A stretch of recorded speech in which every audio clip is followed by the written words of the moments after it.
তাহলে চলো দেখো, আমি যেটা বলার চেষ্টা করছিলাম যে আজকে আমরা মুন্ডু থেকে এটা পড়বো, সেটা হচ্ছে কোয়ান্টাম মেকানিক্সের পস্টুলেট 4-এ আমি যাব। তাহলে আগের দিন আমি কি করেছি সেটা একটুখানি ভালো করে বুঝে নাও। What we have discussed in the last lecture. Last লেকচারে আমরা পস্টুলেট 3 নিয়ে কথাবার্তা বলেছি, ঠিক আছে? লাস্ট লেকচারে আমি কি করেছি না, পস্টুলেট 3 নিয়ে কথাবার্তা বলেছি। তাহলে পস্টুলেট 3 কি বলছিল? পস্টুলেট 3 যেটা বলছিল যে in a quantum state psi the only values of the classical observable A that can be obtained as a result of experiment, সেটা হচ্ছে কি না, সেটা হচ্ছে eigen values of the quantum mechanical operator A in the quantum state psi। ঠিক আছে? কি বলা হয়েছিল না, ইন এ পার্টিকুলার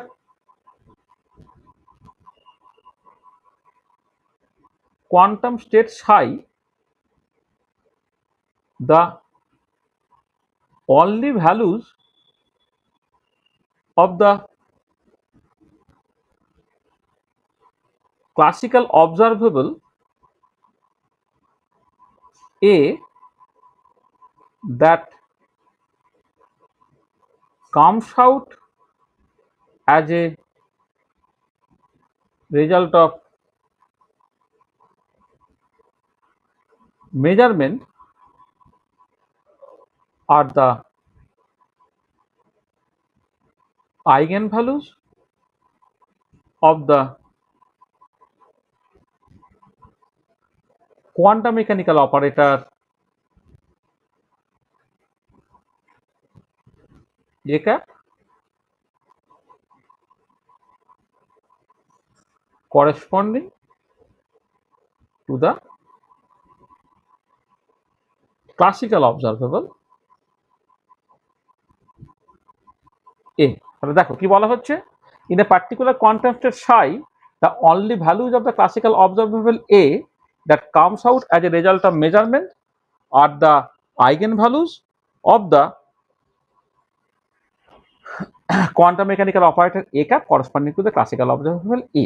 তাই তো? তার মানে ব্যাপারটা কি ছিল, ধরো psi একটা কোয়ান্টাম স্টেট আর এ ক্যাপটা হচ্ছে যে ক্লাসিক্যাল অবজারভেবল এ তার করসপন্ডিং কোয়ান্টাম মেকানিক্যাল অপারেটর। আর আমরা পস্টুলেট 2 তে বলেছিলাম যে for every observable in classical mechanics that is a corresponding linear operator in quantum mechanics which is Hermitian. এটা আমরা দেখেছিলাম, ঠিক আছে? তাহলে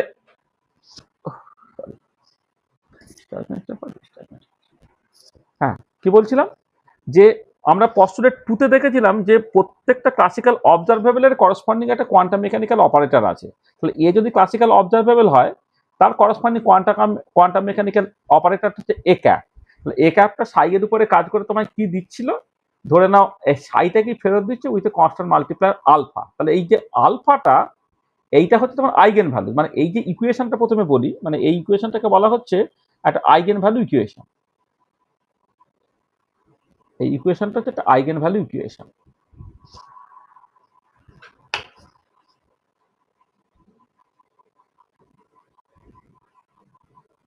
এটা হচ্ছে eigen value equation.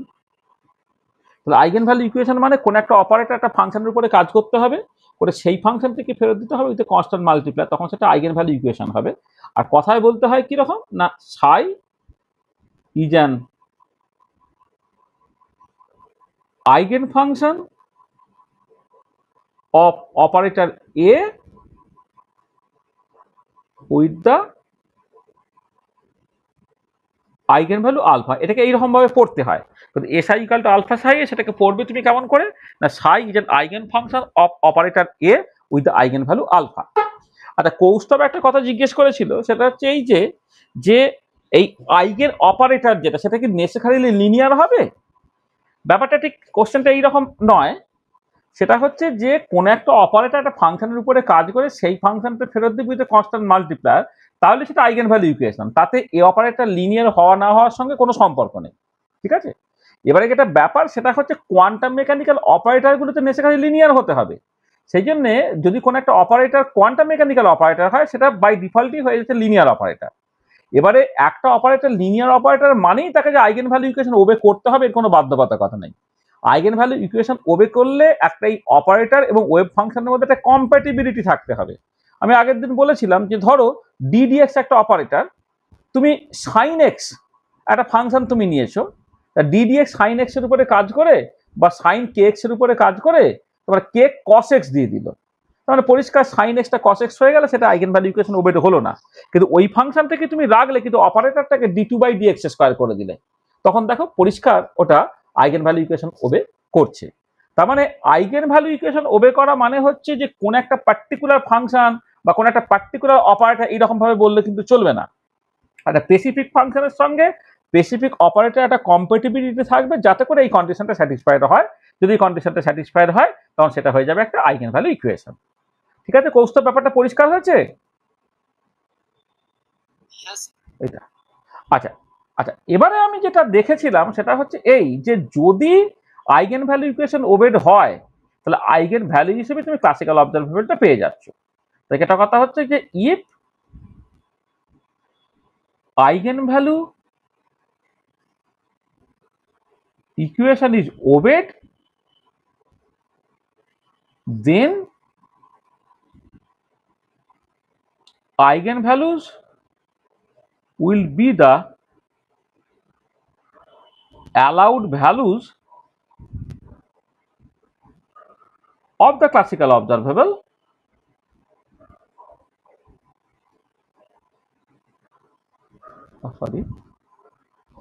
of the classical observable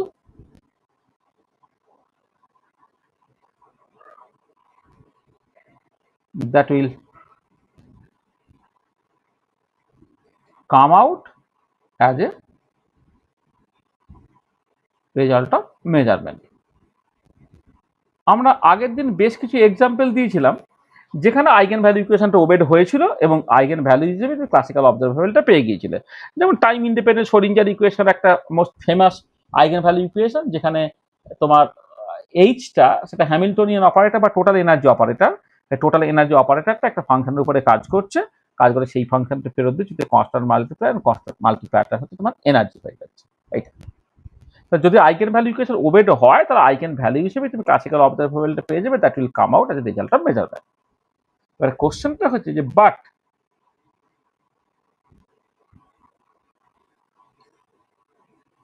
what will be the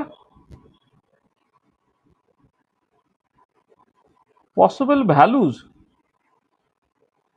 of the classical observables if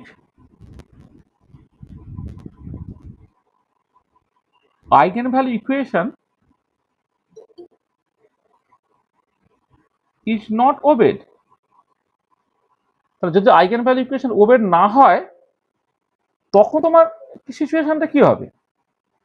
কে একজন আসছে বলো তো? আসছিল না কেউ একজন মনে হলো?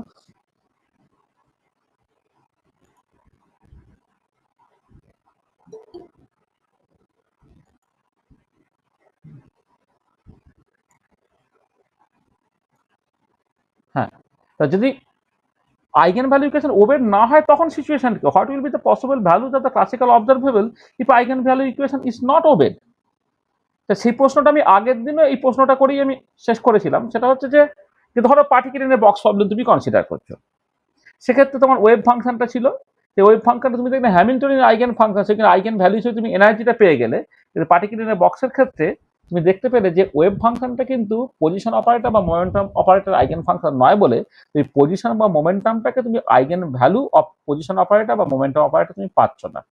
একদম ফ্রি পার্টিকেল প্রবলেম, যেটা মানে পার্টিকুলার বক্স নয়, একদম ফ্রি পার্টিকেল প্রবলেমের ক্ষেত্রে তুমি দেখেছিলে যে ওয়েভ ফাংশনটা হ্যামিল্টনিয়ান এবং মোমেন্টাম অপারেটর আইগেন ফাংশন বলে তুমি আইগেন ভ্যালু হিসেবে পজিশন এবং মোমেন্টামটাকে পেয়ে গিয়েছিলে, সরি আইগেন ভ্যালু হিসেবে এনার্জি এবং মোমেন্টামটাকে পেয়ে গিয়েছিলে। কিন্তু ফ্রি পার্টিকেল প্রবলেমের ক্ষেত্রে ওয়েভ ফাংশনটা কিন্তু পজিশন অপারেটর আইগেন ফাংশন নাই বলে এই পজিশনটা কিন্তু পাচ্ছিল না। ঠিক আছে, তাহলে এবারে তাহলে এই ধরনের সিচুয়েশনে যদি আইগেন ভ্যালু ইকুয়েশন ওবেড না হয় তখন সেই ক্লাসিক্যাল অবজারভেবলটার তুমি কি ভ্যালু এক্সপেক্ট করতে পারো, সেইটাই তোমাকে দেবে হচ্ছে পস্টুলেট 4, যেটা নিয়ে আমি অ্যাকচুয়ালি আজকে আলোচনা করতে চাইছি। তাহলে কি হচ্ছে, তাহলে ওয়ে আউট, তাহলে এর অ্যাকচুয়ালি তোমাকে ওয়ে আউট বের করতে হবে। এর ওয়ে আউটটা কি, উপায়টা বের করতে হবে। ওয়ে আউটটা কি, এই ওয়ে আউটটাই হচ্ছে তোমার postulate 4 of quantum mechanics. Postulate 4 of quantum mechanics. আচ্ছা, postulate 4 of quantum mechanics actually কি বলছে? Postulate 4 of quantum mechanics basically বলছে সেটা হচ্ছে এই যে আমি একদম প্রথমে স্টেটমেন্টটাকে লিখে দিই, তারপর স্টেটমেন্টটাকে বোঝানোর চেষ্টা করছি। দেখো, যেটা বলা হচ্ছে সেটা হচ্ছে এই যে in a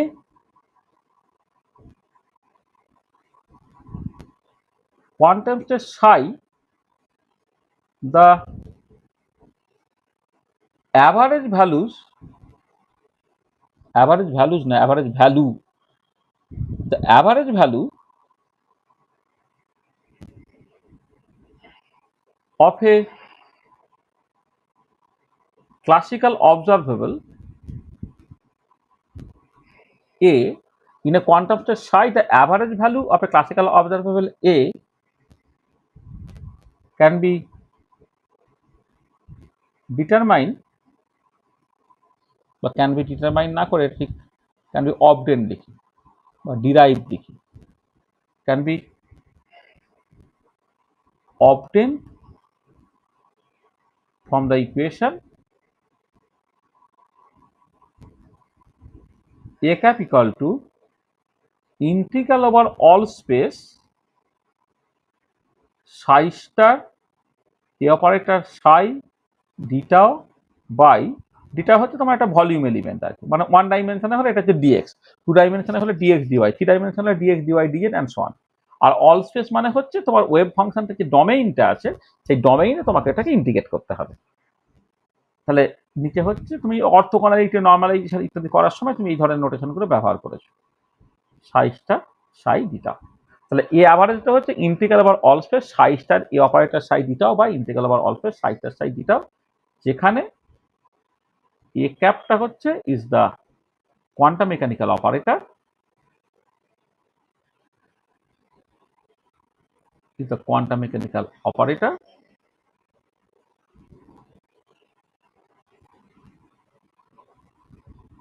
corresponding to the classical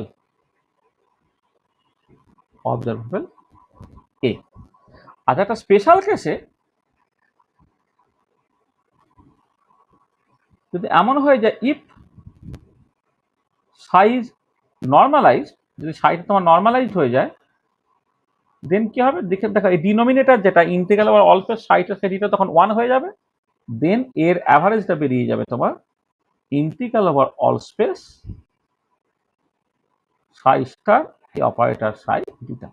তা দেখো, this is the postulate 4 of quantum mechanics. কি বলা হচ্ছে, in a quantum state psi the average value of a classical observable A can be obtained from the equation A average হচ্ছে integral over all space psi star A operator psi দিটাও বা integral over all space psi star psi দিটাও। এটা হচ্ছে general ফর্মুলাটা।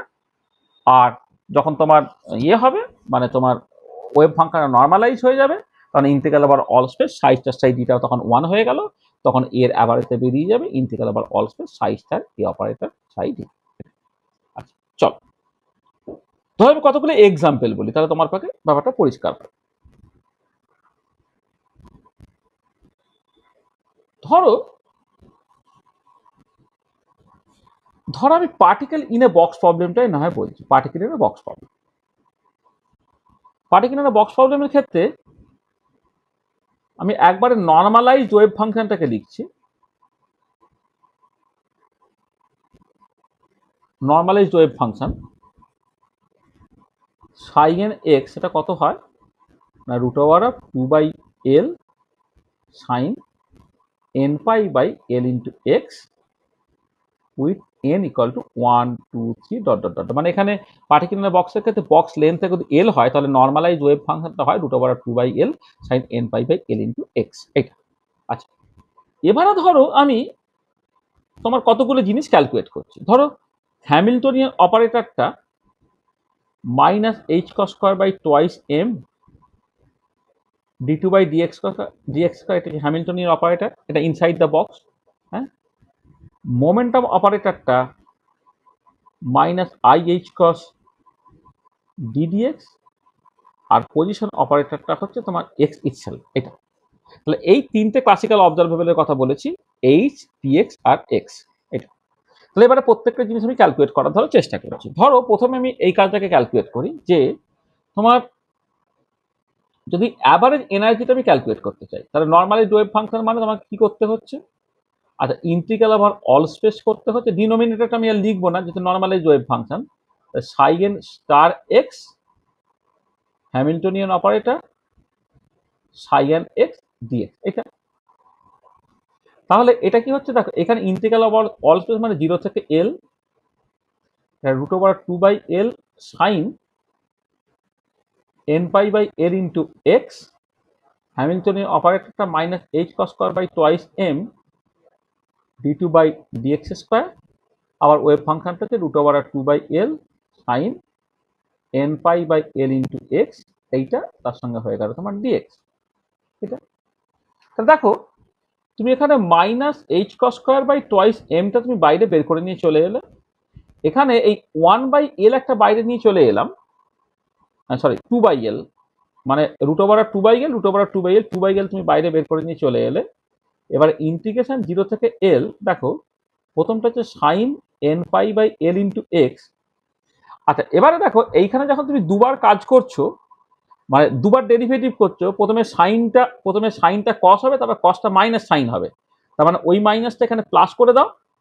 আর কি তুমি basically এটা সাইনই ফেরত পেলে, N pi by L into X পেলে, কিন্তু প্রত্যেকবারে কি হচ্ছে না, একটা করে এন পাই বাই এল আসবে বলে এন পাই বাই এল তার স্কোয়ার একটা টার্ম তোমার চলে আসছে। তাহলে আমি দেখো একবারে স্টেপ জাম্প করছি, এটা মানে বড় হয়ে গেছে তোমরা, d two dx square sine N pi by L into X, এখানে তোমার দুবার এক্স এর রেসপেক্টে ডেরিভেটিভ করছো। তো সাইনটা প্রথমে কস হবে, কসের ডেরিভেটিভ করলে মাইনাস সাইন হবে, সেই মাইনাস এই মাইনাস মিলে তোমার এখানে প্লাস হয়ে গেল, আর এটা sine N pi by L into X হলো। আর সাইনের যেটা আর্গুমেন্ট আছে, যখন তুমি ডেরিভেটিভ করবে সাইন থেকে কস করতে গেলে একটা এন পাই বাই এল আসবে, আবার কস থেকে আবার যখন সাইন করবে আর একটা এন পাই বাই এল আসবে, এখানে এন পাই বাই এলটা স্কোয়ার হয়ে গেল। এটা তাহলে কি হচ্ছে দেখো, এটা H cos square by twice M, এইটা হচ্ছে একটা 1 বাই এল হলো, এটা N square pi square L স্কোয়ারটা তুমি বাইরে নিয়ে চলে এলে, এন স্কোয়ার পাই স্কোয়ার বা এল স্কোয়ার তুমি নিয়ে নিলে, আর ইন্টিগ্রাল 0 থেকে এল এই 2টাকে যদি ভেতরে ঢুকিয়ে দাও, 2 সাইন স্কোয়ার থিটা মানে কত, 1 মাইনাস কস 2 থিটা, এইটা তার ইন্টিগ্রেশন করবো আমি ডিএক্স, কত হচ্ছে না N square pi square H cross square, নিচে হচ্ছে টোয়াইস এম এল স্কোয়ার, একটা 1 বাই এল আছে। আচ্ছা এবার এই 1 এর পার্টটা ডেরিভেটিভ করলে এক্স হয়, যার লিমিটটা হচ্ছে তোমার 0 থেকে এল। আচ্ছা মানে লিমিটটা হয় পরে বসাচ্ছি। তাহলে আমি দেখো জিনিসটা, যে আমি যখন ইন্টিগ্রেশনটাকে করে দিচ্ছি, তাহলে এখানে এই যে 1 ইন্টু ডিএক্স, ডিএক্স এর ইন্টিগ্রেশন করলে এক্স হবে, মাইনাস কস এর ইন্টিগ্রেশন করলে sine 2n pi by L into x by 2n pi by L. এটা হলো এর লিমিটটা বসে গেল কত, 0 থেকে এল অবধি। তাহলে কত হচ্ছে N square pi square by twice M L square into H cross স্কোয়ারটা এইচ ওভার 2 পাই, তাহলে H square by 4 pi square হয়ে গেল, এটা 1 বাই এল আছে। আচ্ছা এবার এই এক্সপ্রেশনে প্রথমে এলটা বসালে এটা এল হলো, তারপর এলটা যদি এখানে বসাও, এল এল কেটে গেলে সাইন 2n পাই, আর সাইন 2 পাই এর ইন্টিগ্রাল মাল্টিপল তোমার 0 দিয়ে দেয়, আর 0 বসালে পুরোটাই 0 হলো। তাহলে এখানে একটা এল এলো, এল আর এল কেটে চলে গেল, পাই স্কোয়ার কেটে চলে গেল, তাহলে N square H square by 8m L square হয়ে গেল। দেখো এইটা হচ্ছে তোমার তোমার এই জাস্ট এই যে ফর্মুলা ব্যবহার করে তুমি যখন average value of the energy calculate করছো, সেটা বেরোচ্ছে N square H square by 8m L square. তাহলে অ্যাভারেজ এনার্জিটা তোমার বেরিয়ে গেল। আচ্ছা আচ্ছা এবারে কথাটা হচ্ছে, এই যে অ্যাভারেজ এনার্জিটা বেরোলো, সেটা তো মানে এটা যেটা ইম্পর্টেন্ট পয়েন্ট, সেটা হচ্ছে যে এইটা আমি বোকার মতো কেন ক্যালকুলেট করলাম। কারণ আমি যদি পস্টুলেট থিটা আগে থেকে জানতাম, তাহলে কিন্তু এই পস্টুলেট 4 অনুযায়ী আমার এই পার্টটাকে ক্যালকুলেট করার দরকার ছিল না। কেন দরকার ছিল না, কারণ আমি অলরেডি জানি যে যে ওয়েভ ফাংশনটা এটা by definition Hamiltonian wave function. যেটা কথা হচ্ছে যে তুমি যেটা জানো যে এইটা এই সাইএনটা যে ইএন সাইএন হয়, এটা কিন্তু তুমি অলরেডি জানো। যেহেতু আইগেন ভ্যালু ইকুয়েশন ওবেড হচ্ছে, সেই জন্যে তোমার মানে এনার্জিটা তুমি যেটা পাচ্ছ ইএন, এবং সেই ইএন এর ভ্যালুটা actually n square H square by যে 8 এল স্কোয়ার হয়, এটা তুমি কিন্তু অলরেডি দেখেছিলে যে আইগেন ভ্যালু ইকুয়েশন ওবেড হয়। আইগেন ভ্যালু ইকুয়েশন ওবেড হয় বলে আইগেন ভ্যালু হিসেবে এন স্কোয়ার এইচ স্কোয়ার বা 8 এল স্কোয়ারটা পেয়ে যাচ্ছে। মানে ব্যাপারটা কিরকম হচ্ছে দেখো, যে যে মানে এই সাইগেন ইকাল টু ইএন সাইগেন যখন হচ্ছে তোমার, তখন আইগেন ভ্যালু হিসেবে যেটা তুমি পাচ্ছ তার যা ভ্যালু, আর অ্যাভারেজ ভ্যালু হিসেবে যেটা পাচ্ছ সেটা অটোমেটিক্যালি সমান হচ্ছে। মানে যেটা কথা হচ্ছে যে আইগেন ভ্যালু ইকুয়েশন ওবেড থাকলে অ্যাভারেজ ভ্যালু এবং আইগেন ভ্যালু তারা বেসিক্যালি তোমার একই হয়। মানে একটা কথা, this is very very important theorem, যে ইফ মানে তুমি পরিষ্কার দেখতে পাচ্ছ যে এই যে এখান থেকে পরিষ্কার দেখতে পাচ্ছ যে এনার্জির অ্যাভারেজ ভ্যালুটা আর এনার্জি আইগেন ভ্যালুটা এই পার্টিকুলার কেসে কিন্তু সমান হলো। ঠিক আছে? আর এটা একটা জেনারেল থিওরেম, সেটা হচ্ছে যে if eigenvalue equation is obeyed, then eigenvalue and average value will be the same. This is a important theorem. যদি আইগেন ভ্যালু ইকুয়েশন ওবেড হয় তখন অ্যাভারেজ ভ্যালু এবং আইগেন ভ্যালুর মধ্যে কিন্তু কোনো তফাৎ থাকে না। আচ্ছা, আমরা এই পার্টটাকে একটুখানি ডিরাইভ করে নিই। ঠিক আছে? খুব সহজ ব্যাপার, আমি একটুখানি ডিরাইভ করে নিই। দেখো, আমি বললাম যে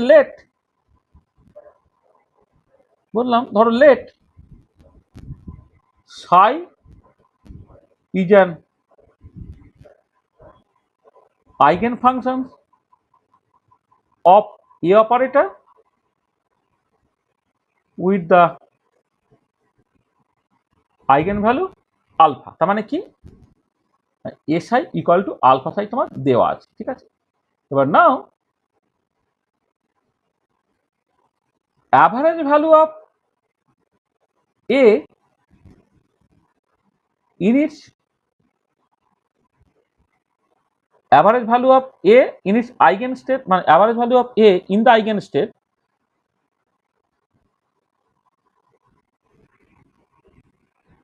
eigenstate psi is given as, দেখো তুমি যখন এর অ্যাভারেজ ভ্যালুটাকে ক্যালকুলেট করছো কি হবে by definition, integral over all space psi star A operator psi দিটাও by integral over all space psi star psi দিটাও। আমি ফাংশনের নর্মালি ভাবে কোনো বাধ্যবাধকতা নাই বলে আমি এটা লিখলাম না। দেখো কি দাঁড়াচ্ছে, integral over all space psi star. এবারে এই যে ইকুয়েশনটা, যেহেতু আইগেন ভ্যালু ইকুয়েশন ওবেড হচ্ছে, এসআই এর জায়গায় তুমি কি লিখতে পারো, আলফা সাই লিখতে পারো, পরে ডিটাও হয়ে গেল by integral over all space psi star psi d tau হয়ে গেল।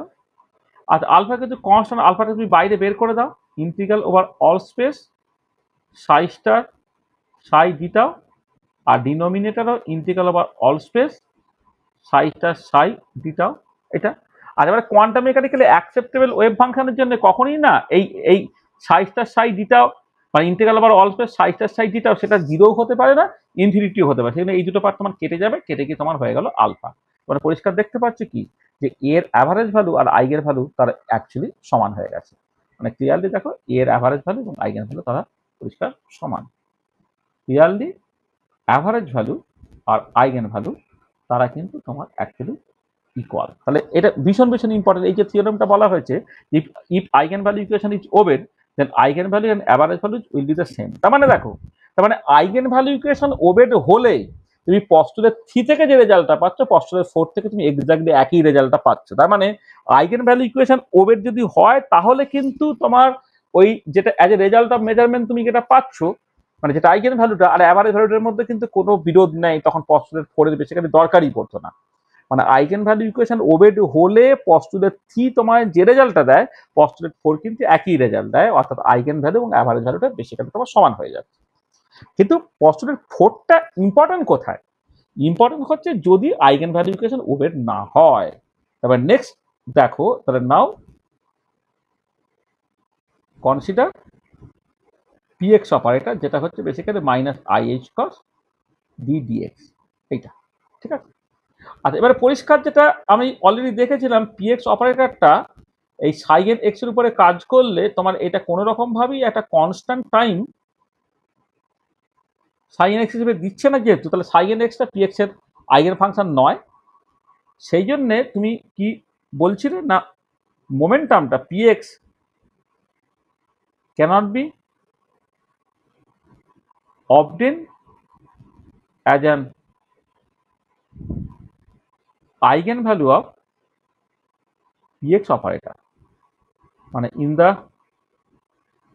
state psi nx, এই যে psi nx টা যেহেতু px অপারেটর আইগেন ফাংশন হলো না, দেন আইগেন ভ্যালু হিসেবে তুমি মোমেন্টামটাকে পাচ্ছ না, সেটাই আমি লিখেছি in the state psi nx px, মানে মোমেন্টামটা cannot be obtained as an eigenvalue of px operator। তাহলে উপায়টা কি?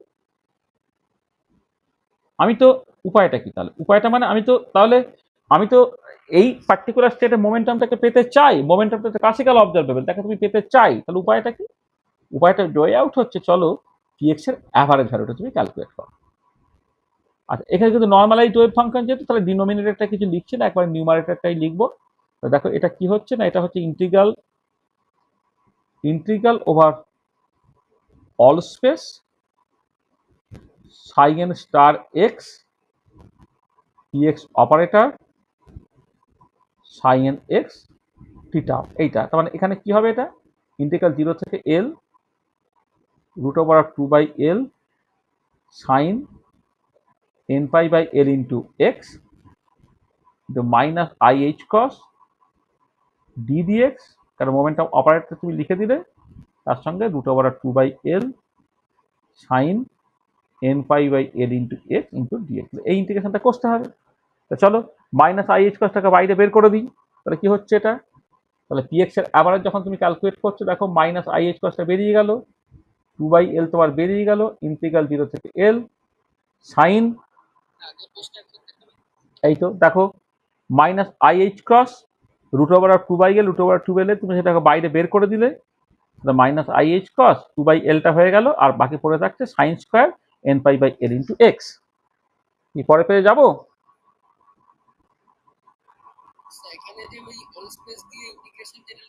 হ্যাঁ, আচ্ছা, অল স্পেস মানে হচ্ছে, মানে বেসিক্যালি তোমার ওই জাস্ট এইভাবে এখন ভাবে, হ্যাঁ তুমি আসলে আগের ক্লাসগুলো হয়ে গেলে তুমি বুঝতে পারতে, মানে এখানে না তুমি জাস্ট এটাকে তুমি এক কাজ করো, তুমি জাস্ট এইভাবে ভাবো, এইখানে তুমি তাহলে অনেকটা আগে থেকে বলতে হবে, এইটা হচ্ছে ডেফিনেশন হিসেবে ভাবো তুমি, এই জাস্ট এর অ্যাভারেজ ভ্যালু বের করার ডেফিনেশন হচ্ছে এইটা। আচ্ছা, এবারে তুমি যখন ইন্টিগ্রেট একটা ডেফিনাইট ইন্টিগ্রেশন করছিস, তো ডেফিনাইট ইন্টিগ্রেশন একটা লিমিট থাকবে, ঠিক আছে? এবার ডেফিনাইট ইন্টিগ্রেশন লিমিট কি, তাহলে এ থেকে বি বা মাইনাস ইনফিনিটি থেকে প্লাস ইনফিনিটি সব থাকে। এবারে এক্ষেত্রে লিমিটটা হচ্ছে যে ওয়েভ ফাংশনটা কোথা থেকে কোথা পর্যন্ত ভ্যালিড, ঠিক আছে? এবার আমি যে প্রবলেমটাকে নিয়ে কথাবার্তা বলছি, প্রবলেমটা হচ্ছে তোমার basically particular in a box problem. Particular in a box প্রবলেমে যেটা বলা হচ্ছে সেটা হচ্ছে এই যে এই ধরো একটা ওয়ান ডাইমেনশনাল বক্স তুমি কনসিডার করছো, এইটা হচ্ছে একটা দেয়াল যেটা এক্স ইকুয়াল টু 0-তে, এইটা একটা দেয়াল যেটা এক্স ইকুয়াল টু l-এ। বলা হচ্ছে যে পার্টিকেলটার এই ভেতরে পোটেনশিয়াল এনার্জিটা 0 আর বাইরে পোটেনশিয়াল এনার্জিটা তোমার ইনফিনিটি, এখানে ভিএক্সটা, এখানে ভিএক্সটা টেস্টের ইনফিনিটি, মানে হচ্ছে যে বক্সের ভেতরেই সবসময় পার্টিকেলটা থাকবে, বক্সের বাইরে কিন্তু কোনো রকম ভাবে পার্টিকেলটা তোমার থাকতে পারছে না। তাহলে ভিএক্সটা 0 হচ্ছে ইনসাইড দ্য বক্স, আর ভিএক্সটা ইনফিনিটি হয়ে যাচ্ছে তোমার আউটসাইড দ্য বক্স, ঠিক আছে? এইটা হলো আউটসাইড দ্য বক্স পোটেনশিয়াল, এটা তার মানে কি হচ্ছে, এবারে দেখো তাহলে যেহেতু আউটসাইড দ্য বক্স পার্টিকেলটা কোনো রকম ভাবে যেতে পারছে না, তো সবসময় বক্সের ভেতরেই থাকবে, তো বক্সের ভেতরেই যখন থাকবে, তাহলে এক্স এর লোয়ার লিমিটটা কত, এক্স ইকুয়াল টু 0, এক্স এর আপার লিমিটটা কত, এক্স ইকুয়াল টু l। সেই জন্য আমি প্রত্যেক ক্ষেত্রে এখানেও যখন করলাম ইন্টিগ্রাল বার অল স্পেস মানে এখানে 0 থেকে l, যখন আমি এই পার্টিকুলার কেসটাকে করছি ইন্টিগ্রাল বার অল স্পেস মানে 0 থেকে l, তাহলে এই পার্টিকুলার কেসে কেন এটা 0 থেকে l সেটা পরিষ্কার তো, ঠিক আছে? কোনটা?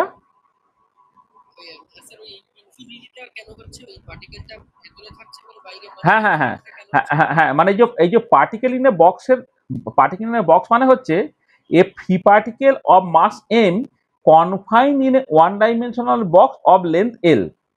মানে বলা হচ্ছে যে মানে এই প্রবলেমটার মানেই হচ্ছে এই particle in a box problem. Particle in a box problem এর ডেফিনেশনটাই হচ্ছে এই যে পার্টিকেলটা হচ্ছে এই এল লেন্থের বক্সের মধ্যে ফ্রি।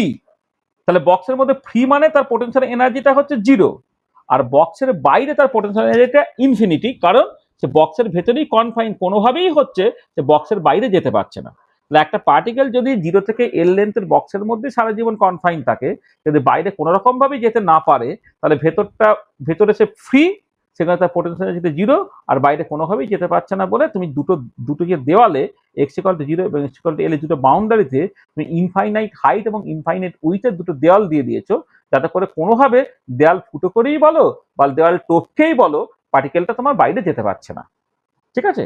তাহলে এটা হচ্ছে এই পার্টিকুলার প্রবলেমটাই হচ্ছে এটা, এই পার্টিকুলার প্রবলেমটার মানেটাই হচ্ছে এটা, যে পার্টিকেল ইন এ বক্স মানে হচ্ছে যে এ ফ্রি পার্টিকেল, যেটা আগের দিনও তো বলেছিলাম এই প্রবলেমটা, a free particle of mass m confined in a 1D box of length L। এই পার্টিকুলার প্রবলেমটাকে ফ্রি পার্টিকেল প্রবলেম বলে বা particle in a box problem বলে ইন ওয়ান ডাইমেনশন। তাহলে এই free particle of mass m, তাহলে m মাসের একটা ফ্রি পার্টিকেল, তাহলে এখানে একটা পার্টিকেল আছে আর মাসটা হচ্ছে m, confine in 1D box of length. দেখো ফ্রি পার্টিকেল আবার কনফাইন, তাহলে কি তার মানে 0 থেকে l লেন্থের মধ্যে সে ফ্রি, কিন্তু তার বাইরে সে কোনোভাবেই যেতে পারছে না। এটা হচ্ছে সেই পুরোনো দিনের সব ওই বাংলা সব অভিজাত ফ্যামিলিতে সব সিনেমা টিনেমাগুলো সব দেখতে না, যে খিড়কি থেকে সিংহদ্বার এই তোমাদের পৃথিবী, এর বাইরে জগৎ আছে তোমরা জানো না।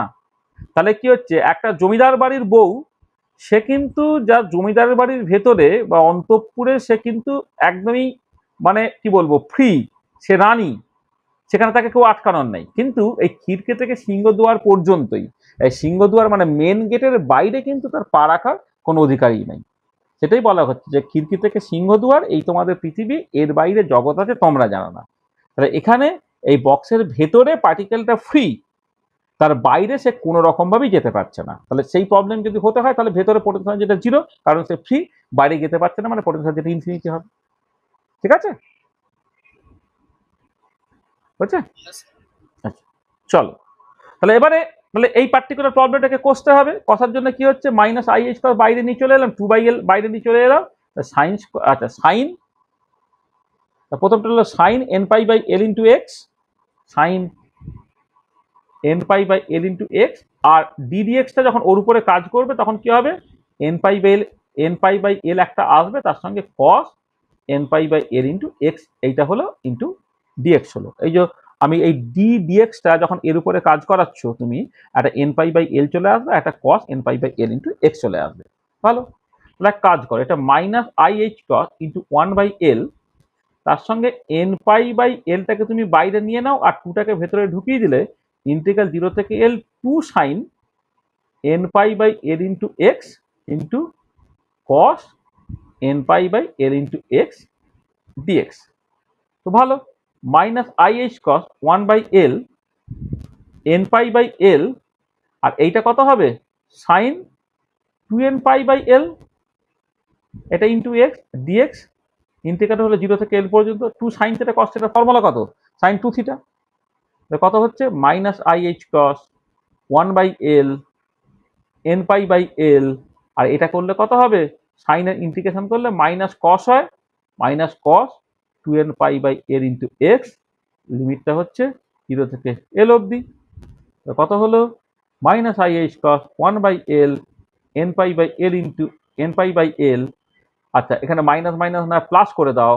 হ্যাঁ, এবারে যখন তুমি এল বসাচ্ছ, দেখো এল বসালে এল কেটে গেল, কস 2n পাই হলো, তার ভ্যালু কত, কস 2 পাই এর ইন্টিগ্রাল মাল্টিপল হলে এটা 1 হয়, আর 0 বসালে সেটা 1 হয়, তাহলে কেটে গেল, কেটে গিয়ে তোমার আলটিমেট উত্তরটা বেরিয়ে গেল কত, সেটা হচ্ছে 0। তার মানে কি হলো, যে পার্টিকুলার বক্সের ক্ষেত্রে অ্যাভারেজ মোমেন্টামটা দেখো অঙ্ক কষে তোমার 0 বেরোলো। তাহলে পার্টিকুলার বক্সের ক্ষেত্রে অ্যাভারেজ মোমেন্টামটা দেখো অঙ্ক কষে তোমার 0 বেরোলো। আর এটা কোয়াইট এক্সপেক্টেড, জানো তো, এই যে অ্যাভারেজ মোমেন্টামটাকে 0 বেরোচ্ছে অঙ্ক কষে করার আগেই তুমি কিন্তু বুঝতে পারছো, কারণ দেখো যে আমি যে প্রবলেমটা নিয়ে কথাবার্তা বলছি সেটা বেসিক্যালি একটা free particle in one dimension. তাহলে একটা ফ্রি পার্টিকেল যদি ওয়ান ডাইমেনশনে থাকে, সেই ম্যাক্সওয়েল ওয়ান ডাইমেনশনাল ভেলোসিটি ডিস্ট্রিবিউশনের কথা মনে করো। যে ম্যাক্সওয়েলস ওয়ান ডাইমেনশনাল ভেলোসিটি ডিস্ট্রিবিউশনে অ্যাভারেজ ভেলোসিটি কত হয়? 0 বেরোয়। কেন 0 বেরোয়? কারণ বোথ ডিরেকশন ইকুয়ালি প্রবাবল, বলে ডান দিকে যাওয়ার সম্ভাবনা বাঁ দিকে যাওয়ার সম্ভাবনা সমান হচ্ছে, তাহলে বোথ ডিরেকশন ইকুয়ালি প্রবাবল বলে অ্যাভারেজ ভ্যালুটা তোমার 0 বেরিয়ে যাচ্ছে। ঠিক আছে, অ্যাভারেজ ভ্যালুটা তোমার 0 বেরোচ্ছে। ঠিক আছে, তাহলে অ্যাভারেজ ভেলোসিটি 0 বেরোচ্ছে, ঠিক একই রকম ভাবে এই পার্টিকুলার ক্ষেত্রে অ্যাভারেজ মোমেন্টামটা 0 বেরোবে, এটা বলাই বাহুল্য। আচ্ছা, এছাড়া আরো অনেক রকম ভাবে এই প্রবলেমটা তুমি করতে পারতে। প্রথম কথা হচ্ছে যে এই যে sine 2n pi by L into x dx তুমি যখন ইন্টিগ্রেশন করছো, দেখো তুমি জাস্ট সিম্পলি যদি এখানে এখানে এই ইন্টিগ্রেশনটা করার আগেই তোমার বলে দেওয়া উচিত ছিল যে যেহেতু তো সাইনটা তোমার ফুল পিরিয়ডে, হ্যাঁ, তোমার ইন্টিগ্রেটেড হচ্ছে, তাহলে ফুল পিরিয়ডে সাইন ইন্টিগ্রেটেড হলে সেটাকে 0 বেরোবে। সেটা একটা ইনটিউশনের ব্যাপার। তোমাদের যখন এই প্লট যখন শেখানো হয়েছে, যদি প্লটটা ঠিকঠাক করে তুমি শিখতে, তাহলে তুমি বুঝতে পারতে যে কেন এই ইন্টিগ্রেশনটা করার আগে আমি বলে দিতে পারতাম সেটা 0 হবে। আর থার্ড দিক আরেকটা কারণ তুমি বলে দিতে পারো এটা কেন 0 হবে। কারণটা দেখো, এখানে মোমেন্টাম অপারেটর যেটা, মোমেন্টাম অপারেটরের মধ্যে একটা আই আছে, ইমাজিনারি পার্ট আছে, কিন্তু ওয়েভ ফাংশনটার মধ্যে কোনো ইমাজিনারি পার্ট নাই। √2/L sin n pi by L into x নেই। তারপরে তুমি ইন্টিগ্রেট যাই করো না কেন, এই আইটাকে কাটার মতো কেউ থাকবে না। মানে এই আইটা কিন্তু সর্বত্র তোমার থেকেই যাবে, কারণ ভেতর থেকে আর কোনো আই আসার সুযোগ নেই। এবারে কথাটা হচ্ছে, তাহলে অ্যাভারেজ ভ্যালুটা যদি কোনোভাবে নন জিরো বেরোয়, সেখানে তো আই থেকে যাবে। কিন্তু একটা ক্লাসিক্যাল অবজারভেবল অ্যাভারেজ ভ্যালু তো অলওয়েজ রিয়েল হবে, কিন্তু আইটা থেকে যাওয়ার জন্য তোমার যদি নন জিরো ভ্যালু বেরোতো, তাহলে সেটা তোমার ইমাজিনারি বেরোতো। তাহলে কোনো একটা ক্লাসিক্যাল অবজারভেবলের অ্যাভারেজ ভ্যালু তো আর কখনো ইমাজিনারি হতে পারে না। ঠিক আছে, সেই জন্য তুমি অঙ্কটা না কষেই কিন্তু বলে দিতে পারছে যে অ্যাভারেজ মোমেন্টামটা 0 হবে। কিন্তু আমি পুরোটাকে কষলাম, তার কারণটা হচ্ছে আমার এখন ইন্টেনশনটা হচ্ছে ইনটিউশনের থেকে বড় কথা হচ্ছে এখন আমাকে এই মানে পস্টুলেট 4টাকে ঠিক ঠিক করে বুঝতে হচ্ছে। তার মানে যেটা কথা, আমি যে টেক হোম মেসেজটা হচ্ছে এই এখানে, সেটা হচ্ছে যে যে আইগেন ভ্যালু ইকুয়েশন ওবেড হচ্ছে না বলে আইগেন ভ্যালু হিসেবে তুমি মোমেন্টামটা পাচ্ছিলে না, কিন্তু দেখো অ্যাভারেজ ভ্যালু হিসেবে তুমি মোমেন্টামটাকে পেয়ে যেতে পারছো। তাহলে আইগেন ভ্যালু ইকুয়েশন ওবেড হচ্ছে না, তুমি আইগেন ভ্যালু হিসেবে মোমেন্টামটা পেলে না, কিন্তু অ্যাভারেজ ভ্যালু হিসেবে তুমি মোমেন্টামটাকে কিন্তু পেয়ে যেতে পারলে। ঠিক আছে, আমি বোঝাতে পারলাম যে একটা প্রবলেম অন্তত দেখলে যে যেখানে আইগেন ভ্যালু ইকুয়েশন ওবেড হচ্ছে না, আইগেন ভ্যালু হিসেবে তুমি ক্লাসিক্যাল অবজারভেবলটাকে পাচ্ছ না, কিন্তু অ্যাভারেজ ভ্যালু হিসেবে ক্লাসিক্যাল অবজারভেবলটাকে বের করে ফেলতে পারলে। ঠিক আছে, সেটা কি 1D বলেই এভারেজ যে মোমেন্টাম সেটার ভ্যালু 0 হচ্ছে, 2D বা 3D হলে তাহলে সেক্ষেত্রে কি 0 হতো না? 2D 3D হলো এই পার্টিকুলার কেসে 0ই হবে। 2D 3D ক্ষেত্রেও এটা 0 হবে। তার কারণটা ওই বললাম যে মোমেন্টাম অপারেটর যেটা, মোমেন্টাম অপারেটরে একটা আই আছে। ঠিক আছে, এই মোমেন্টাম অপারেটরে দেখা একটা আই আছে। ঠিক আছে, কিন্তু ওয়েভ ফাংশনটা একদম পিওরলি রিয়েল একটা wave function, √2/L sin n pi by L into x। তা তুমি যখন অ্যাভারেজ ক্যালকুলেট করবে, তখন এই মোমেন্টাম অপারেটর আইটাকে কাটবে কোথা থেকে? আইকে কাটতে গেলে আর একটা আই তো কোথা একটা থেকে আসতে হবে। তাহলে ক্লাসিক্যাল অবজার্ভ মানে তোমার এতে যে ওয়েভ ফাংশনটা, ওয়েভ ফাংশন তো রিয়েল, তাহলে যখনই তোমার ওয়েভ ফাংশন রিয়েল হবে, সেখানে না মোমেন্টাম অপারেটরের অ্যাভারেজ সবসময় তোমার 0 বেরোবে। কারণ যদি নন জিরো বেরোলে সেটা তো ইমাজিনারি হয়ে যেত, কিন্তু ক্লাসিক্যাল অবজারভেবলের করসপন্ডিং একটা অ্যাভারেজ ভ্যালু, সেটা সবসময় রিয়েল, এটা মেজারেবল কোয়ান্টিটি বলছে। ক্লাসিক্যাল অবজারভেবল মানে কি? সেটা মেজারেবল কোয়ান্টিটি, তাই মেজারেবল কোয়ান্টিটি অবশ্যই রিয়েল হতে হবে। তাহলে দেখবে তোমার যেখানে তোমার ওয়েভ ফাংশনটা রিয়েল, সেখানে কিন্তু মোমেন্টামের যে average value, momentum operator average value কিন্তু সবসময় তোমার 0 বেরোয়। আমি একটা জাস্ট লিখেই রাখছি, যদি এমন হয় যে if wave function psi is real, then average momentum must be 0।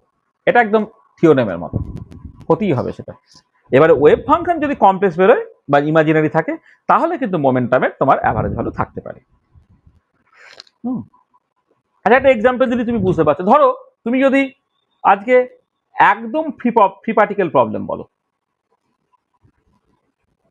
একদম ফ্রি পার্টিকেল প্রবলেম যেটা, যেখানে মোমেন্টাম অপারেটরটা কি বলা হয়েছে?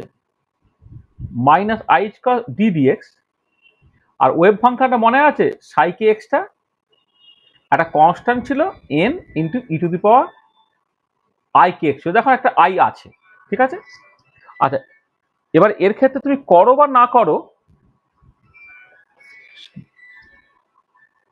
কি বলো কোথায় সব ফোন পাচ্ছি, দেখো তুমি যদি করো বা না করো, তুমি তো দেখেছিলে যে এটা আইগেন ভ্যালু ইকুয়েশন ওবেড হয়, তাহলে মোমেন্টাম অপারেটরটা এক্ষেত্রে সাই কে এক্স এর উপরে কাজ করে কি দিচ্ছে, minus I H cross d dx, সেটা কি দিচ্ছে না n e to the power I K x হলো।